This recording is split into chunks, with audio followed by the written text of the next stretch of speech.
I'm the answer to your every cry. So illusion for the way behind. I bring to you good news.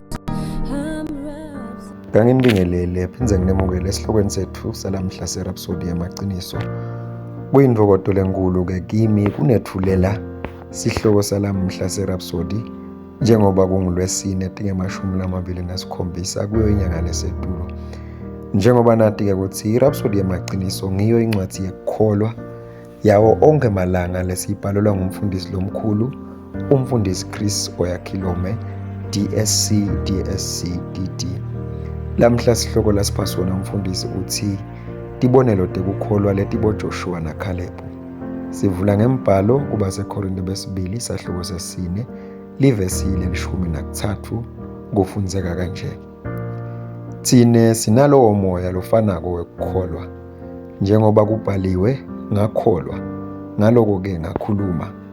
Nathi siyakholwa futhi ngako-ke siyakhuluma. Ligama leNkosi malibongwe. Incwadi yaNumeri sahloko se-13 livesi le-14 ulandzisa indzaba yetinsatheli leti-12 letathunywa nguMose kuyohlola live laseKhenani lekulive lesethembiso. Bacedza imalanga lange-40 bahlola lendzawo base babuya nesifakazelo sebunyenti lobucicimako lokufaka ekhatsi tikhehle letinkulu temagelebisi. Kodwa-ke ngesikhatsi Caleb naJoshua bakhuthata ema-Israyeli kutsi yethembe uNkulunkulu futhi balithathe lelive, leletinye tinhloli leti-10 tachaza lelive njengalelo leliyingoti naleligcwele tichwaka. Umfundisi uthi ema-Israyeli enganywe kwesaba nekungabata ahlubuka aphambana naMose na-Aaron bafuna kubuyela eGibhithe. Imvukutselo yaNkulunkulu yavutha ngalokungakholwa kwabo. Ngaloko leso sizukulwane ngaphandle kwaCaleb naJoshua asizange singene eveni lesethembiso. Mayibongwe iNkosi. Nome boCaleb naJoshua betama kubagcinisekisa ngamandla kaNkulunkulu, labantu bala kukholwa. Umfundisi uthi naku lengifuna ukunake ngaloko leyakusho iNkosi ngalombiko waleletinye tinhloli leti-10. Ngako basakata umbiko lomubi ngalelive bebayawulihlola kubantwana baka-Israyeli. Lokho sikutfola mawufundza incwadi yaNumeri sahloko se-13 livesi le-32. Umfundisi uthi akusuye Mose noma Joshua lowabita lombiko wabo ukuthi mubi, kwaba yinkosi licobo lwayo ngobe bewuphambana nelivi layo. Umbuto uthi bekuyini lo mbiko lomubi? uNkulunkulu abemmetele ukuthi ema-Israyeli atawunqoba letichwaka bese athatha lelive leligcwele lubisi neluju. Kodwa letinhloli leti-10 tathi noma ngabe kuliciniso ukuthi lelive ligeleta lubisi neluju angeke silithathe. Bayekela siciniseko saNkulunkulu sekunqoba basola Mose ukuthi ubawuholele enkingeni. Nawufundza incwadi yaNumeri sahloko se-13 ucala evesi le-32 nelivesi le-33 bathi lelive lesidzabule kulo silihlola lilive lelidla bantfu labahlala kulo, nabo bonke labantfu lesibabonile kulo banemtimba lomkhulu batidlakela.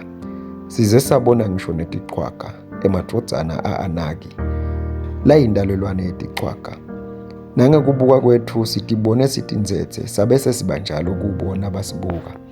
Umfundisi uthi fundza kuloko kude umbiko lomubi lekufanele uchamuke kuwe. Fanana nabo Joshua na Caleb, leli vesi lesivule ngalo lithi sinawo lo umoya wokukholwa lofanako, siyakholwa bese-ke ngako-ke siyakhuluma lokuhambelana nelivi laNkulunkulu. Ligama leNkosi malibongwe. Umfundisi uthi livi lithiteni ngempilo noma impumelelo yakho na? Uthiteni uNkulunkulu ngempilo nelikusasa lakho? Qinisekisa loko lokunjalo uvumelane naye. Khuluma emagama lagcwele kukholwa kuphela. Kungabi nandzaba ukuthi imizwa yakho ivane. Bambelela kutotivumo takho tekukholwa ngekwati ukuthi livi laNkulunkulu liqinisile futhi lingoba njalo. Mayibongwe iNkosi.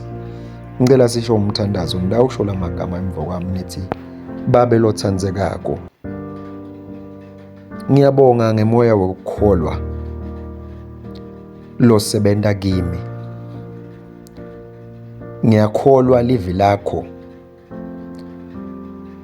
futhi ngikhuluma ngivumelana nalo.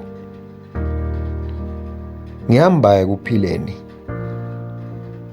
empumelelweni nasekunqobeni. Nginemandla ekwenta konke ngaKristu longiqinisako. Amen. Nawuqhubeka nesifundo lamhla, ufundza incwadi yaNumeri isahluko se-14 ilivesi lesithupha kuya evesini lemfica.